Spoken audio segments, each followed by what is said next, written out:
$14 miliard ka qesh kosti e asaj, që është quajtur monumenti më i shtrenjtë i shkencës në historinë e njerëzimit. I vendosur vetëm 4 kilometra larg brigjeve të Dubait. Imazhet satelitore të Emiratit zbulojnë një pamje të pazakontë. Në ujërat blu të thellë të gjirit persik, duket sikur lundron një hartë e tërë, artificiale e tokës. Projekti përbëhet nga 300 ishuj të krijuar nga njeriu, të organizuar për të imituar konturet e kontinenteve. Ekziston një version i Anglisë, Francës dhe madje edhe Rusisë. Vizioni i sundimtarëve të Dubait ishte të krijonin një parajsë ekskluzive për elitën, ku çdo milioner mund të zotëronte një copë toke private. Megjithatë, sot nuk ka vila, nuk ka palma dhe nuk ka banor. Në vend të tyre, ishujt janë të mbuluar me grumbuj rëre, makineri të braktisura dhe një boshllëk të ruajtur. Diku i përshkruar si mrekullia e tetë e botës, vendi tani i ngjan një skene nga një film post-apokaliptik. Ishujt po gërryen gradualisht, kanalet po mbushen me lum dhe investitorët mbeten duke pyetur veten se çfarë ndodhi me paratë e tyre. Kjo është historia se si një nga projektet më ambicioze ndërtimore të shekullit u zhderua në një eksperiment të dështuar, duke ngritur pyetje nëse kjo botë artificiale është e destinuar të zhduket plotësisht. Ideja lindi në fillim të viteve 2000 nga një kufizim themelor. Dubai kishte pasuri dhe ambicie, por shumë pak vijë bregdetare, vetëm rreth 70 kilometra. Për një qytet që synonte të bëhej një qendër globale e turizmit, kjo ishte e pamjaftueshme.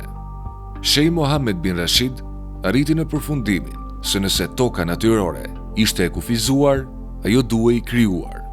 Përpjekja e parë e madhe, Palm Jumeirah, ishte një sukses. Pronat u shitën brenda 3 ditësh. Të nxitur nga ky sukses, zhvilluesit ndoqën një koncept shumë ambicioz. Në vend që të ndërtonin një ishull tjetër, ata vendosën të krijonin një botë të tërë. Plani ishte të ndërtoheshin 300 ishuj që kur të shiheshin nga lart, do të formonin një hartë të planetit. Shitjet filluan menjëherë. Personazhe të njohura dhe investitorë të pasur shfaqën interes. Raportet sugjeronin se Rod Stewart kishte blerë një ishull që përfaqësonte Britaninë, ndërsa të tjerë konsideronin rajone të ndryshme. Projekti shkaktoi një ethe moderne të arit, me blerës që blinin tokë pa e parë kurrë fizikisht, të udhëhequr vetëm nga materialet promocionale. Në të njëjtën kohë, skepticizmi u rrit. Kritikët argumentonin se projekti ishte jo realist. Shumë besonin se rëra do të shpëlajë thjesht nga stuhit, pasi ndërtimi i tokës së qëndrueshme në det të hapur dukej i pamundur. Të tjerë spekulonin se projekti ishte i egzageruar, ose madje një skem financiare. Teori më ekstreme sugjeronin qëllime të fshehta, nga bunker sekret deri te përdorimet të pazakonta, të dukshme vetëm nga hapësira. Pavarësisht dyshimeve publike, inxhinierët ishin plotësisht të vetëdijshëm për sfidat. Procesi i ndërtimit u bazua në metoda të sakta shkencore. Një pengesë kryesore ishte zgjedhja e materialit. Edhe pse Dubai është i rrethuar nga shkëtëtira, rëra e shkëtëtirës nuk është e përshtatshme për ndërtim në det. Grimsat e saj janë të lëmuara dhe të rrumbullakosura nga erozioni i erës, duke bërë që ato të zhvendosen lehtësisht në ujë. Për ta zgjidhur këtë, inxhinierët thithën rërë nga fundi i gjirit persik. Ndryshe nga rëra e shkëtëtirës, rëra detare ka grimca këndore që ndërthuren, duke krijuar një strukturë më të qëndrueshme. Megjithatë, grumbullimi i rërës nuk ishte i mjaftueshëm. Për të siguruar stabilitet në peshën e ndërtesave të ardhshme, u përdor një teknikë e quajtur vibrokompaktim. Sonda të mëdha u futën thellë në rër dhe e vibruan atë për të larguar ajrin dhe ujin, duke bërë tokën të dendur dhe të fortë. Për të mbrojtur ishujt nga valët dhe erozioni, u ndërtua një digë masive me miliona ton gur. Çdo gur u vendos me saktësi në nivel centimetri duke përdorur teknologjinë GPS. Nga pikpamja inxhinierike, projekti përfaqësonte një arritje të jashtëzakonshme. Megjithatë, një faktor kritik u neglizhua. Stabiliteti i ekonomisë globale rezultoi po aq i paqëndrueshëm sa rëra në lëvizje. Në vitin 2008, projekti dukej se po i afrohej suksesit. Rreth 70% e ishujve ishin shitur dhe ndërtimi po përparonte me ritme të shpejta. Pastaj, pa paralajmërim, goditi kriza financiare globale. Çmimet e pasurive të paluajtshme ranë me rreth 60% dhe investitorët filluan të tërhiqeshin. Ndërtimi u ndal pothuajse menjëherë. Anije që thithnin rërën ndaluan dhe vendet e punës u braktisën. Ajo që mbeti ishin qindra ishuj të papërfunduar, të ekspozuar ndaj forcave natyrore. Pa mirëmbajtje të vazhdueshme, erozioni filloi të bëj efektin e tij. Ndërsa projekti u ndal, spekulimet u shtuan. Disa besonin se kriza financiare ishte vetëm një justifikim, duke sugjeruar se fondet ishin keq menaxhuar ose devijuar. Të tjerë argumentonin se problemet strukturore kishin dëmtuar tashmë ishujt dhe se projekti u ndal në heshtje për të shmangur pranimin publik të dështimit. Pavarësisht nëse rezultati erdhi nga kolapsi ekonomik, kufizimet inxhinierike apo të dyja, bota artificiale pranë brigjeve të Dubait mbetet e papërfunduar. Ajo që dikur u konceptua si simbol i ambicjes njerëzore, tani qëndron si një kujtesë e kufive të saj. Realiteti ishte më i thjeshtë dhe më i frikshëm. Ishte një rast klasik i levës financiare. Projekte të kësaj shkalle nuk ndërtohen me para në dorë, por financohen nga paratë e blerësve të arshëm. Në momentin që këta blerës u zhduk edhe energjia që mbante ndërtimin në lëvizje. Por problemi më i thellë nuk ishte tek bankat, ishte tek fizika. Ndalimi i një projekti të mbushjes së tokës në mes të procesit nuk është si ndalimi i ndërtimit të një shtëpie. Nuk mund të ndalosh makineritë dhe të largohesh për 5 vite. Një ishull i sapo krijuar i lëni pa përfunduar dhe pa mirëmbajtje të vazhdueshme. Fillon të sillet në mënyrë të paparashikueshme. Pa një shtresë përfundimtare mbrojtëse prej guri dhe betoni, rëra mbetet e lëvizshme. Ndërsa financierët llogarisin humbjet, në det kishte filluar një proces i pakthyeshëm shkatrimi, që asnjë kontratë nuk mund ta ndalte. Investitorët shpresonin të pristin disa vite derisa kriza të kalonte, por kur u kthyen, shumë prej tyre nuk e njohën më pronën e tyre. Ishujt kishin filluar të lëvizin, pothuajse si qenie të gjalla, që përpiqeshin të largoheshin nga projekti. 5 vite më vonë, një investitor mori një varg për të vizituar ishullin që kishte blerë për miliona $. Ai priste të gjente një plazh të përsosur, gati për ndërtim. Por kur arriti në koordinata GPS, zbuloi se plazhi ishte zvogluar. Vija bregdetare ishte tërhequr dhe kanalet që duhet të ishin të lundrueshme ishin mbushur me lum, deri në atë pikë sa varka e tij ngeci. Imazhet nga stacioni ndërkombëtar hapësinor konfirmuan frikrat më të këqija. Konturet, dikur të qarta të vendeve, filluan të mjegullohen. Kufit mes ishujve po zhdukeshin, duke kthyer hartën e botës në një mas të çrregullt. Duke sikur i gjithë projekti po shkrihej në diell. Paniku u përhap në media.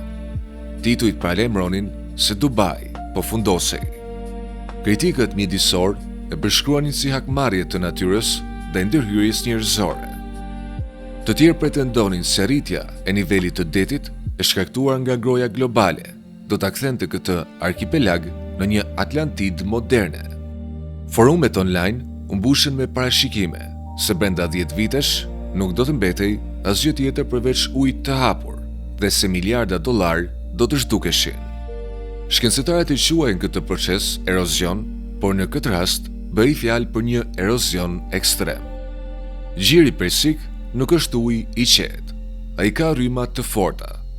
Kur vendosen pengesa në rrymën e ujit në lëvizje, ai nuk ndalet. Ai rrjedh rreth tyre, përshpejtohet dhe fillon të gërryej tokën përreth. Inxhinierët kishin ndërtuar sigurisht valë thyes, por ata bën një gabim kritik në llogaritje. Valët vazhduan të formoheshin brenda arkipelagut dhe tani godisin anët e pambrojtura të ishujve. Rëra në shumë mënyra sillet si një lëng shumë i dendur. Me kalimin e kohës, ajo lëviz. Pa rënjë, bimësi apo mbështetje të thella betoni, sasi të mëdha rëre u kthyen gradualisht në fundin e detit. Ishujt nuk po fundoseshin në kuptimin klasik, ata po shpërbëheshin dhe po shpërndaheshin. Ruajtja e formës së tyre do të kërkonte furnizim të vazhdueshëm me rërë të re, por në ato moment parat kishin mbaruar. Humbja e formës së ishujve ishte vetëm një pjesë e katastrofës. Mangthi i vërtet filloi kur uji mes tyre ndryshoi ngjyrë dhe erë. Ajo që ishte reklamuar si një parajs filloi të ngjante me një kënet toksike. Të paktët njerëz që ende përpiqeshin të zbarkonin në ishuj u përballen me një problem që nuk përmendi në broshura: erën. Në vend të një flladit të freskët detar, qendra e arkipelagut ishte mbushur me një erë të rëndë dhe të ndenjur. Uji kristal dhe turkez, i paraqitur në renderime, ishte shndërruar në një mas të turbullt jeshile. Noti aty nuk ishte vetëm i pakëndshëm, por edhe potencialisht i rrezikshëm. Varkat linin gjurmë në ujin e trash, ndërsa peshë të ngordhur dilnin në breg. Rezorti ideal po zhderoi në një kurth biologjik, jo në një destinacion luksi. Banorët dhe vizitorët filluan të spekulojnë. Teoria më e përhapur ishte se ndërtuesit po shkarkonin fshehurazi ujërat e zeza të qytetit në mes të detit për të ulur kostot. Të tjerë përmendnin rrjedhje kimikatesh nga tankeret ose ekspozime të fsheta industriale. Shumë u bindën se uji ishte ndotur qëllimisht për të fshehur dështimin e projektit.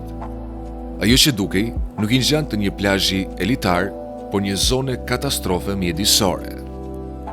Shkaku i vërtet nuk ishte ndotja kimike, por një dështim themelor në projektimin hidrodinamik. Inxhinierët ishin aq shumë të fokusuar në mbrojtjen e ishujve nga stuhit, sa i rrethuan me një mur pothuajse të vazhdueshëm valthyesish. Në një aspekt, kjo funksionoi. Valët u ndalën, por u ndal edhe qarkullimi natyror i ujit. Gjiri persik funksionon fal baticave dhe zbaticave, që veprojnë si një pomë gjigante, duke rifreskuar vazhdimisht ujin. Megjithatë, brenda arkipelagut, uji mbeti i bllokuar. Ai ndaloi së qarkulluari. Në ndjell, u ngroh shpejt, oksigjeni u ndal dhe algat filluan të shumohen me shpejtësi. Ky proces quhet eutrofikim. Në thelb, ishujt po e mbysnin detin përreth tyre. Inxhinierët kishin neglizhuar një të vërtet të thjeshtë. Nëse e mbyll oqeanin në një kafaz, ai nuk bëhet pishin, ai bëhet kënet. Megjithatë, kjo botë artificiale nuk ishte viktima e vetme e ambicjes së Dubait. Pranë saj, në hijen e suksesit të Palm Jumeirah, 2 projekte të tjera gjigante po dështonin në heshtje. Të gjithë njohin Palm Jumeirah me hotelet, turistët dhe monorailin, por pak e kujtojnë se plani fillestar përfshinte 3 palma. E dyta, Palm Jebel Ali, ishte formuar që në vitin 2008. Ajo është një herë gjysmë më e madhe se Palm Jumeirah dhe është e dukshme nga hapësira. Forma e saj u përfundua, por nëse shikohet sot nga sateliti, pamja është shqetësuese. Nuk ka shtëpi, nuk ka rrugë dhe nuk ka lagje funksionale. Vetëm shtrije të pafund me rëre, të zhveshur që zgjaten në det. Është një nga zhvillimet fantazëm më të mëdha në tokë, e banuar vetëm nga era dhe rëra në lëvizje. E treta, Palm Deira nuk arriti kurrë në atë fazë. Ai mbeti një fragment i papërfunduar, i braktisur para se të merrte formë të plotë kur fondet u shtëruan. Rreth këtyre gjigantëve të braktisur filluan të lindin shumë legjenda. Spekulimet u zëvendësuan shpejt nga shpjegime më reale. Disa pretendonin se gjeometria e ishujve të ishte energji të pazakonta, duke i bërë të pabanueshëm. Të tjerë sugjeronin se Palm Jebel Ali kishte kaluar fshehurazi në duart e ushtrisë dhe ishte shndërruar në një bazë të mbyllur. Madje kishte edhe zëra, SRR ishte e mallkuar, e marrë nga formacione të lashta detare, duke shkaktuar prishje të vazhdueshme të makinerive. Në realitet, shpjegimi ishte shumë i thjeshtë dhe praktik, i lidhur me ekonominë dhe gjeologjinë. Shkalla e projektit punoi kundër krijuesve të tij. Palma Jebel Ali është aq e madhe sa ndërtimi i infrastrukturës për ta lidhur me tokën, si urat, do të kushtonte më shumë se sa vlera totale e pasurive që do ndërtoheshin mbi të. Kjo krijoi një bllokim logjistik.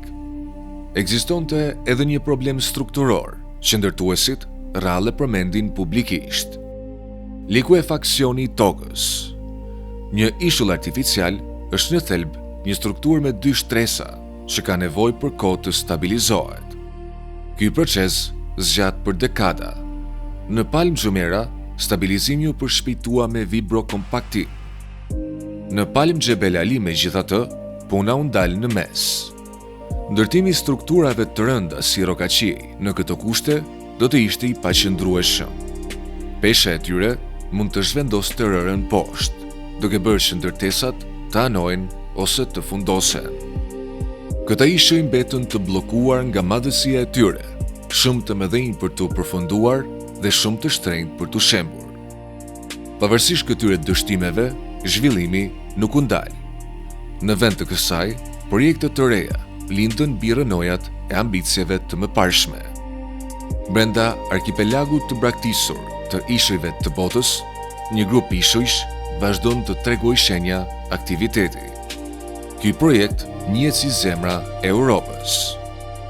Ndërsa 300 ishujt origjinal janë kthyer në simbol të ambicjes së tepruar, ky projekt i ri pasqyron këmbëngulje. Ai përbëhet nga 6 ishuj të bashkuar në një kompleks të vetëm turistik.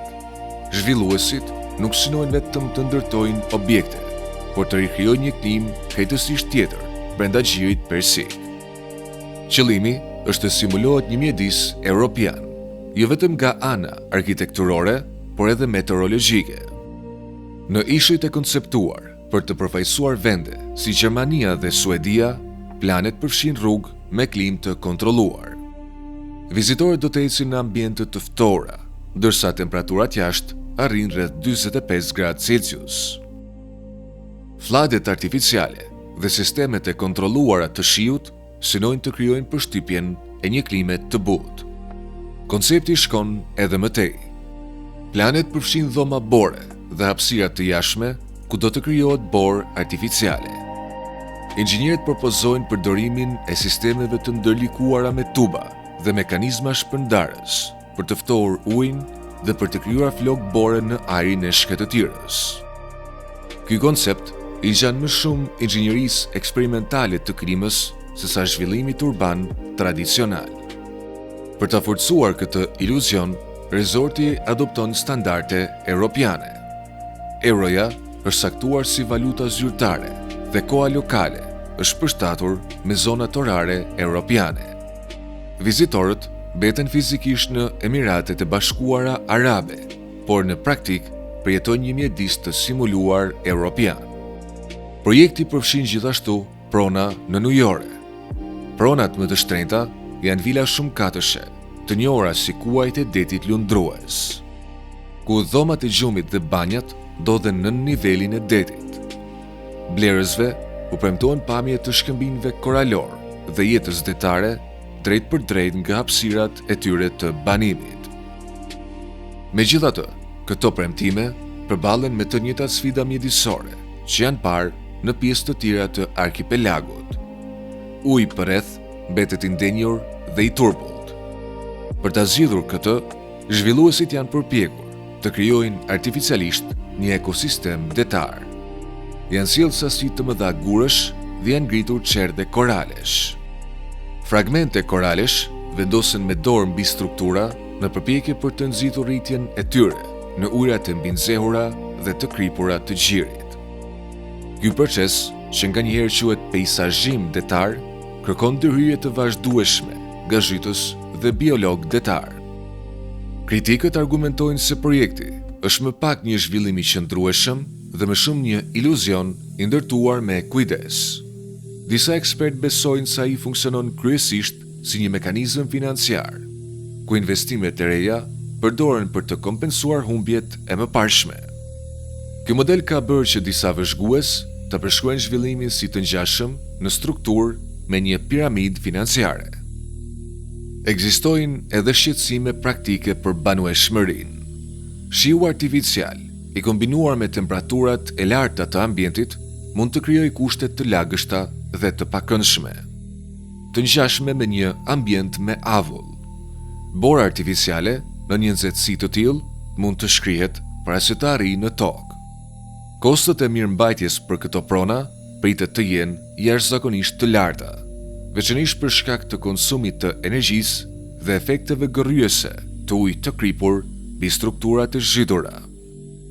Nga pikpamja shkencore, projekti paraqet sfida të mëdha. Ftoja hapësirave të hapura në një mjedis shkëndëtire kërkon sasi të mëdha energjie. Sistemet përfshin rrjete të gjera tubash ftohës të varrosur në rërën e nxehtë dhe njësi të mëdha industriale që lëshojnë ajër të ftohtë në hapësira të hapura. Kërkesa energjetike për të ruajtur një mjedis të tillë do të ishte e madhe, duke ngritur shqetësime për qëndrueshmërinë dhe ndikimin mjedisor.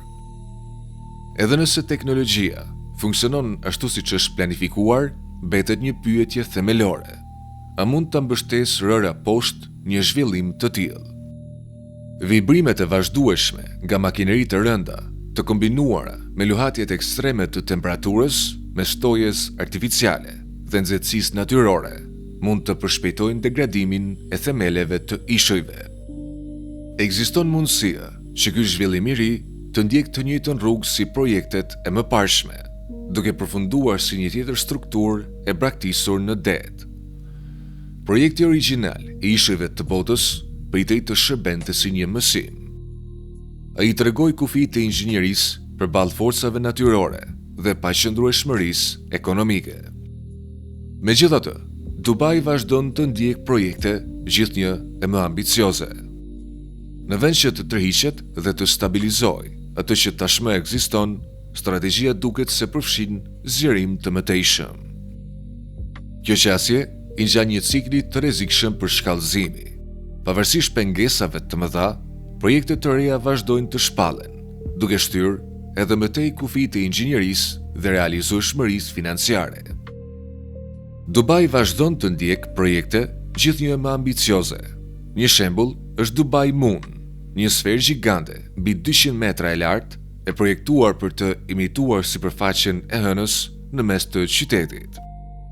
Një tjetër koncept, Green Spine, parashikon një serr 100 kilometërshe që përshkron shkëtëtirën, ku një klimë e kontrolluar do të mundsonte bujqësi në shkallë të gjerë. Planet përfshin gjithashtu pyje vertikale, qytete nëntoksore dhe madje sisteme për modifikimin e modit, duke përdorur dron për të nxitur rreshjet përmes ngarkimit elektrik të reve. Udhëheqja e Emiratit përqafon një filozofi të optimizmit teknologjik. Qasja e tyre supozon se asnjë problem nuk është vërtet i pazgjidhshëm, por vetëm i nënfinancuar. Qëllimi është të tregohet se njerëzimi nuk është thjesht pjesë e natyrës, por arkitekti i saj. Javë të riformsoj planetin sipas nevojave të veta. Megjithatë, shumë historianë dhe filozof e interpretojnë këtë mendësi si një model të përsëritur me qytetërimet e kaluara, nga Babilonia deri në Rom. Ajo pasqyron konceptin e hubrisit, një besim i tepruar në fuqinë dhe kontrollin njerëzor. Ideja e ndërtimit të kështjellave mbirër nuk është më thjesht metaforë. Ajo është bërë një përshkrim i drejt për drejt i modelit ekonomik të rajonit. Ky model varet nga rritja vazhdueshme, eksponenciale. Ai kërkon zgjerim të pandërprerë, ndërtim më të lartë, më të madh dhe më të pazakont. Kur ndërtimi ndalet, siç ndodhi gjatë krizës financiare të vitit 2008, iluzioni fillon të shembet. Realiteti i fshehur bëhet i dukshëm. Një ekonomi e bazuar në shitjen e një vizioni mund të funksionojë vetëm për aq kohë sa ka blerës të gatshëm të besojnë në atë vizion. Shkenca, ndryshe nga investitorët, është indiferente ndaj ambicjes. Ajo vepron pa emocion. Rëra mbetet një material i lirshëm dhe i lëvizshëm, ndërsa deti punon vazhdimisht për të rimarrë atë që vendoset brenda tij. Gjeologët theksojnë se ishujt artificial nuk janë pasuri të paluajtshme në kuptimin tradicional. Ato janë sisteme hidraulike, jashtëzakonisht komplekse, që kërkojnë mirëmbajtje të vazhdueshme. Nuk mund të ndërtohen dhe thjesht të harrohen. Ata kërkojnë përforcim të pandërprerë, përfshirëstimin e rërës së re, stabilizimin e vijës bregdetare dhe menaxhimin e shtratit detar. Nëse kjo mirëmbajtje ndalet, qoftë për shkak të kufizimeve financiare apo humbjes së interesit, forcat natyrore fillojnë ta kthejnë mbrapsht procesin e ndërtimit. Gjatë dekadave, këta ishuj mund të degradojnë në cektina rëre, duke u bërë rrezik për lundrimin. Ky rezultat nuk është thjesht një mundësi, por një siguri e pashmangshme, e udhëhequr nga parimi i entropisë, i cili nuk mund të shmanget pavarësisht burimeve financiare. Ishujt e botës u menduan si një simbol i zgjuarësisë njerëzore dhe dominimit mbi natyrën. Në një farë mënyre, ata arritën këtë qëllim, por jo ashtu siç ishte parashikuar fillimisht. Në vend të kësaj, ata është dëruar në një monument të ambicjes njerëzore, mbreslënës nga lart, por i brisht kur i afrohesh. Projekti tregon se si miliarda dollar mund të kthehen në masa të paqëndrueshme rëre në lëvizje. Kjo ndodhi për shkak të një gabimi themelor, supozimit se natyra mund të kontrollohet pa pasoja. Kjo histori pasion një aspekt më të gjerë të qytetërimit modern. Njerëzimi ka zhvilluar teknologji të avancuara, nga eksplorimi i hapësirës deri te inxhinieria gjenetike, por mbetet i ndjeshëm ndaj forcave bazë natyrore, si lëvizja e ujit dhe koha. Mësimi më i rëndësishëm nuk lidhet domosdoshmërisht me mënyrën se si ndërtohet toka artificiale, por me momentin kur duhet ndalur. Është e mundur të punësohen inxhinierët më të mirë, të sigurohen materiale nga zona të gjëra dhe madje të simulohet bora në shkëtëtir. Ajo që nuk mund të ndryshohet janë ligjet e fizikës. Sot, ishujt ende ekzistojnë, duke u gërryer ngadalë në ujërat e gjirit persik. Ata mbeten kryesisht të zbrazët dhe të heshtur. Aty ku dikur kishte plane për luks dhe aktivitet, tani ka vetëm erë që kalon përmes strukturave të braktisura dhe ujë që riformson gradualisht tokën. Natën, kontrasti bëhet veçanërisht i dukshëm. Ndërsa horizonti i Dubait ndryshon me drita dhe aktivitet, ishujt mbeten në errësirë, vetëm disa kilometra larg bregut. Nga njëra anë qëndron një qytet i përcaktuar nga rritja dhe inovacioni, me ndërtesa të larta dhe lëvizje të pandërprerë. Nga ana tjetër, një arkipelag i qetë dhe i pabanuar, i shkëputur dhe pa jetë. Vitin 1989, Tokyo, Japoni. Indeksi Nikkei arrin një nivel rekord të lartë. 8 nga 10 kompanit më të mëdha në botë janë japoneze. Japonia po dominon dhe Amerika është e tmerruar. Produkti i brendshëm brut të përfrymi i Japonisë është 10% më i lartë se ai i Amerikës. Rockefeller Center, një ikonë amerikane, është në pronësitë e japonezëve. Dhe filma si Blade Runner imagjinojnë një të ardhme të sunduar nga japonezët, duke i sikur dielli që lind nuk do të perëndonte kurrë, ose të paktën kështu dukej. Në vitin 1990, indeksi Nikkei ra me 38% dhe humbi $2 trilion në vlerë tregu. Dhe edhe sot, pagat në Japoni ende nuk janë rikuperuar në nivelet e kohës së mrekullisë ekonomike. Pra, çfarë shkoi keq? Kjo është Japonia, vendi i diellit që lind. Për të kuptuar mrekullinë ekonomike të Japonisë, duhet të kthehemi pas në kohë, pas luftës së dytë botërore, në fund të viteve 40. Pas dorëzimit të saj, Japonia u bë pisërisht e pushtuar nga qeveria e SBA-s dhe ekonomia e saj hyri në recesion jo shumë kohë më pas. Vendi ishte në rënoja, fabrikat ishin shkatruar. Një pjesë e madhe e fuqisë punëtore kishte vdekur dhe marrëdhëniet tregtare ishin prishur. Shtetet e Bashkuara ishin thellësisht të shqetësuara si Japonia, ashtu si Kina, mund të binte në duart e komunizmit. Për ta parandaluar këtë, ata nisën reforma agresive ekonomike. Shkatruan sistemin Zaibatsu, i cili përqendronte pasurinë dhe pushtetin në duart e disa familjeve. Reformuan ligjet e pronësisë së tokës, duke dhënë qytetarëve të zakonshëm japonez një rol real në ekonomi. Dhe më rëndësishmja, e zhduruan Japoninë në një fuqi eksporti, fillimisht duke mbështetur përpjekjet e luftës së Koresë dhe më pas duke nxitur industrializimin përmes kredive me interesa të ulta. Rezultatet ishin të jashtëzakonshme. Nga viti 1953 deri në 1957, eksportet e mallrave të prodhuara në Japoni u rritën me 143%. Për krahasim, Shtetet e Bashkuara patën vetëm 51%, ndërsa Mbretëria e Bashkuar 31%. Por Japonia sapo kishte filluar. Në vitin 1959, tekstilet me kosto të ulët ende dominonin eksportet japoneze, dhe shumica e tyre shkonin drejt tregjeve aziatike të paqëndrueshme dhe të varfra. Duke e kuptuar këtë, Ministria e Tregtisë dhe Industrisë nisi një politikë të re industriale, duke shtyrë Japoninë drejt teknologjisë së lartë, prodhimit me cilësi të lartë dhe partnerëve tregtar më të fortë.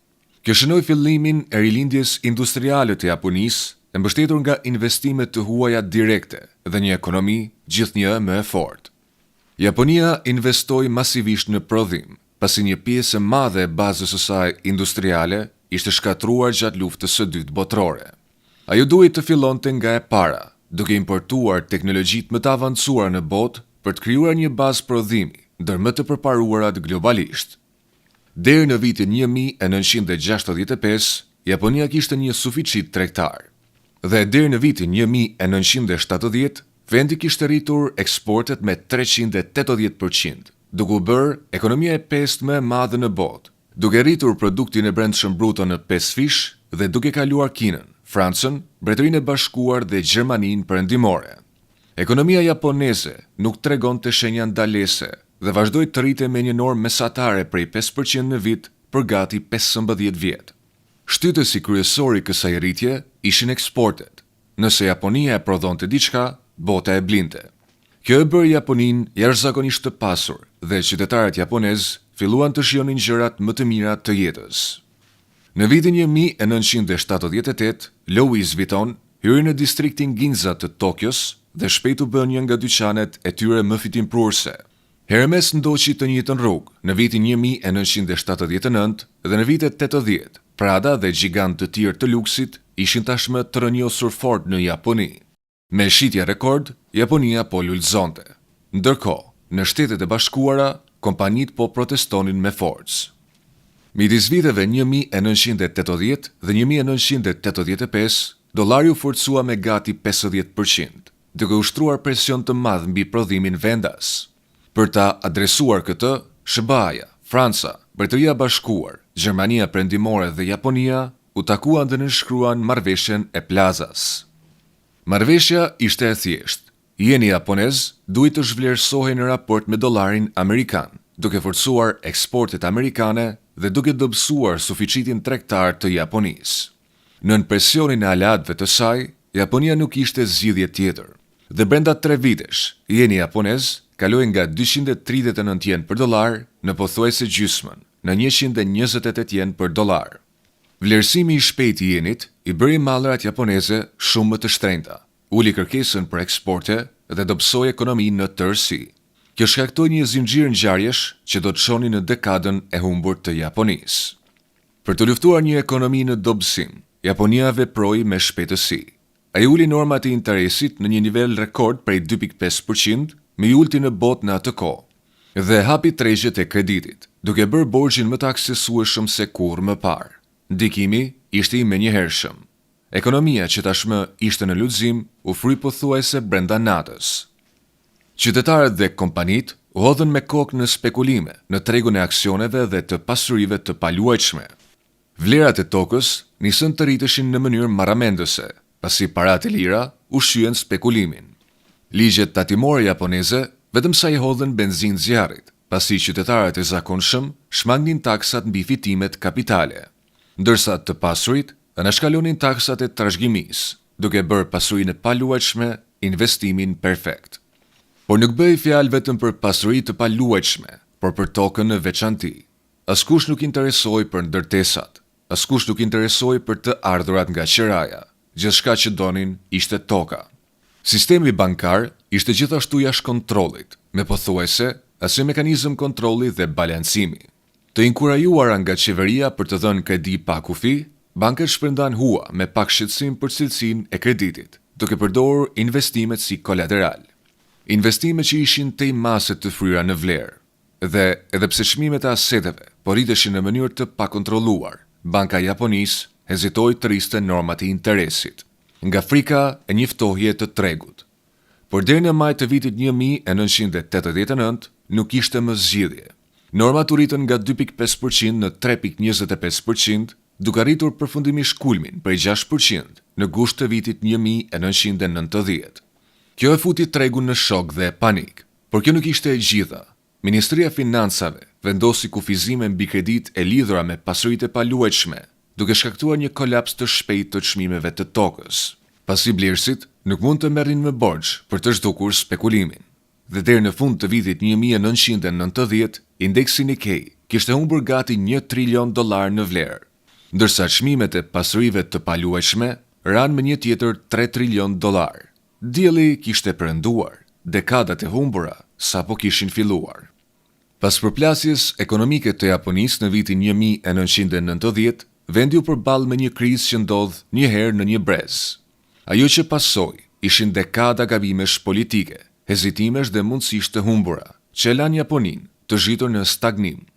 Ndërsa vendet të tjera u rikuperuan nga krizat të ngjashme, reagimet unike të Japonisë krijuan një sistem që, deri në vitin 2025, ende përballet me rritje të ngadalt, deflacion dhe një popullsi në plakje. Tani, le ta zbërthejmë. Ky afat kohor paraqet 5 politika kyçe që kanë formsuar ekonominë japoneze gjatë 3 dekadave të fundit dhe shpjegon pse ajo ende ndodhet në një gjendje kaq të keqe edhe sot. E para është kriza bankare. Kur flluska japoneze shpërtheu në fillim të viteve 90, sistemi bankar u mbyt nga borxhet e KQI-ja. Në një situatë normale, shumë prej këtyre bankave do të kishin falimentuar dhe kredit do të ishin fshirë. Por në vend që të përballeshin drejt për drejt me malin e kredive të KQI-ja, qeveria lejoi bankat të mbanin ato në bilancet e tyre. Kjo çoi në lindjen e bankave zombi, institucione teknikisht të falimentuara, të mbajtura gjallë nga refuzimi për të përballur realitetin e ashpër të paaftësisë paguese. Për gati një dekadë, këto banka zombi vazhduan të jepnin kredi për biznese jo fitimprurse, duke shmangur ristrukturimin dhe duke tërhequr ekonominë në një cikël jo efikasiteti dhe vonesash. Qeveria ishte jashtëzakonisht e ngadaltë për të vepruar. Edhe pse kriza filloi në fillim të viteve 90, vetëm në vitin 1999 fondet publike u injektuan më në fund në banka për t'i stabilizuar ato. Por deri atëherë, dëmi ishte bërë. Kreditë e KQI-ja ishin grumbulluar deri në atë pikë sa kredit jo performuese përfaqësonin gati 10% të produktit të brendshëm bruto. Edhe pas shpëtimit financiar, bankat vazhduan të mbështesnin kompani të dështuara, në vend që t'i linin të shembeshin dhe të lejonin tregun të rialokonte kapitalin në mënyrë të duhur dhe efikase. Edhe pas shpëtimit financiar, bankat vazhduan të mbështesnin kompani të dështuara, në vend që t'i linin të shembeshin dhe të lejonin tregun të rialokonte kapitalin në mënyrë të duhur dhe efikase. Shumë nga bankat më të mëdha të Japonisë lëkundeshin në prag të falimentimit, duke mbytur inovacionin dhe rimëkëmbjen ekonomike. Dështimi për të ristrukturuar siç duhet sektorin bankar bëri që kriza të zvarritej për vite me radhë dhe deri në vitin 2002, kredit jo performuese ende qëndronin mbi $400 miliard, duke bllokuar çdo mundësi për një rimëkëmbje të vërtetë. Përveç politikave të dobta bankare, edhe politika fiskale la shumë për të dëshiruar. Qeveria nxorri paketa stimuluese për të ringjallur ekonominë, por ato ishin vazhdimisht të pamjaftueshme. Midis viteve 1992 dhe 1997, Japonia shpenzoi vetëm 4.5% të produktit të brendshëm bruto për stimuj fiskal, një shifër modeste, duke pasur parasysh për masat e krizës. Më keq akoma, një pjesë e madhe e këtyre shpenzimeve u neutralizua nga rritje taksash ose shkurtime buxhetore në sektor të tjerë, duke lënë pak ndikim real. Pas erdhi viti 1997, pikërisht kur shenjat e rimëkëmbjes kishin filluar të shfaqeshin. Qeveria rriti taksën e konsumit nga 3 deri në 5%. Kjo lëvizje shkatroi besimin e konsumatorëve, uli ndjeshëm shpenzimet dhe futi ekonominë sërish në recesion. Rezultatet ishin të zymta. Rritja e produktit të brendshëm bruto të Japonisë gjatë viteve 90 mesatarisht ishte vetëm 1.4% në vit, larg nga ajo që nevojitej për të shëruar plagët e fluskës ekonomike. Në të njëjtën kohë, qeveria alokoi shuma të mëdha në projekte të punëve publike, por shumica e tyre nuk dhanë rezultat. Fokusi ishte te infrastruktura rurale, e cila në shumicën e rasteve kishte pak ndikim real ekonomik. Këto projekte shpesh i shërbenin interesave politike, në vend që të rrisin produktivitetin ose të nxisnin një rimëkëmbje afatgjat. Ndërkohë, zonat urbane, motorët e vërtet të aktivitetit ekonomik, morën investime minimale. Shpenzimet kishin për qëllim krijimin e vendeve të punës dhe stimulimin e ekonomisë, por orientimi i dobët i tyre i shndërroi në një përdorim të kotë të burimeve. Deri në vitin 1995, Banka e Japonisë kishte ulur normat e interesit në zero, duke arritur kufirin e politikës tradicionale monetare. Kjo çoi në një kurth likuiditeti, ku uljet të mëtejshme të normave nuk kishin më asnjë efekt. Pavarësisht se normat ulën pothuajse në zero, Banka e Japonisë u gjende bllokuar. Deflacioni vazhdoi, me çmimet e konsumit që ranë gjatë pjesës më të madhe të viteve 90 dhe edhe në vitin 2000. Dhe kur Banka e Japonisë më në fund prezantoi lehtësimin sasior në vitin 2001, ekonomia kishte qenë tashmë e bllokuar në një spirale deflacioni për më shumë se një dekadë. Përveç politikës së saj të dobët monetare, në qendër të stagnimit ekonomik të Japonisë qëndronte kapitalizmi klientelist. Sistemi i vjetëruar korporativ, i është quajtur i trekëndëshi i hekurt, ishte një aleancë e ngushtë midis bankave, bizneseve dhe regulatorëve, e cila mbante gjallë kompani të dështuara me kredi të lira, në vend që t'i detyronte të inovonin ose të mbylleshin. Ky kapitalizëm klientelist shtypi konkurrencën dhe ngadalsoi produktivitetin. Në vitet 90 dhe 2000, rritja e produktivitetit në Japoni ishte mesatarisht vetëm 1.2% në vit. Krahasojini këtë me SBA-n dhe Europën, ku ajo ishte më afër 2 deri në 3% në vit. Gjigantët korporativ japonez, të ngadalt, të vjetruar dhe të pavullnetshëm për tu përshtatur, u zhdëruan në barë për ekonominë. Edhe industritë e prodhimit dhe teknologjisë, të ndërtuara për të konkurruar globalisht, ishin të ngadalta për të ndryshuar. Refuzimi i Japonisë për të përqafuar inovacionin ose për të lejuar dështimin e bizneseve krijoi një kulturë korporative të ngecur në të kaluarën, të paaftë për të konkurruar në skemën moderne globale. Edhe sot, kultura korporative japoneze njihet në mbar botën si një nga regresivet dhe më të vjetrat, një kulturë që vlerëson praninë fizike, orët e gjata dhe nënshtrimin mbi inovacionin dhe produktivitetin. Nuk ka rëndësi nëse punon në mënyrë efikase apo efektive. Ajo që ka rëndësi është se ku ndodhesh në hierarki dhe si janë bërë gjërat për dekada me radhë.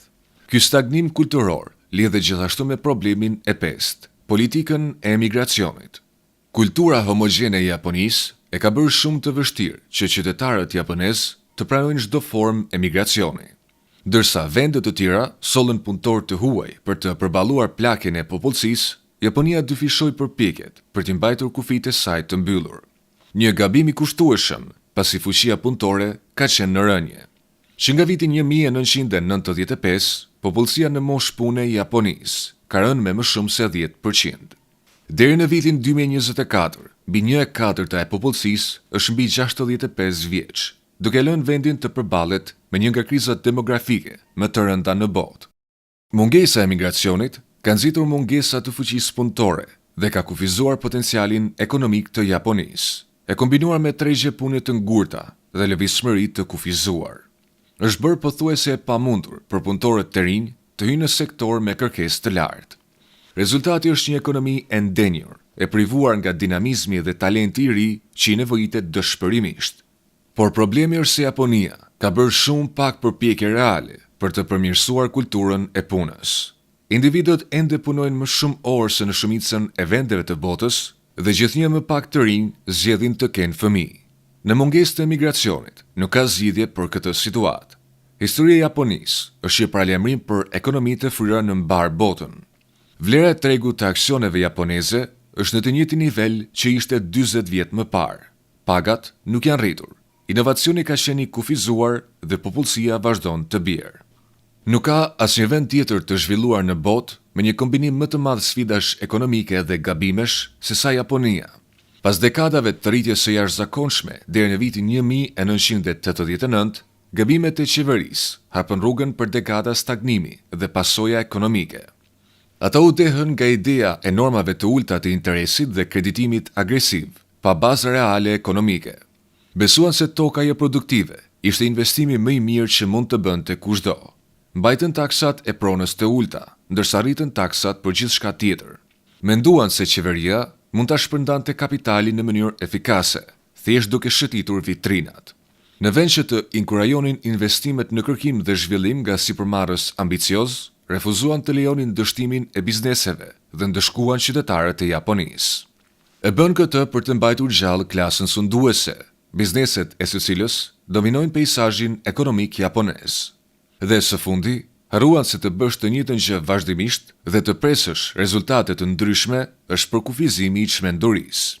E thënë thjesht, borxhi nuk është falas, toka nuk është një investim real, qeveria nuk është e gjithdijshme, inovacioni është themeli i rritjes, të gjitha bizneset duhet të lejohen të dështojnë. Faleminderit që na ndoqët. Abononi në kanalin ton për më shumë përmbajtje të tilla.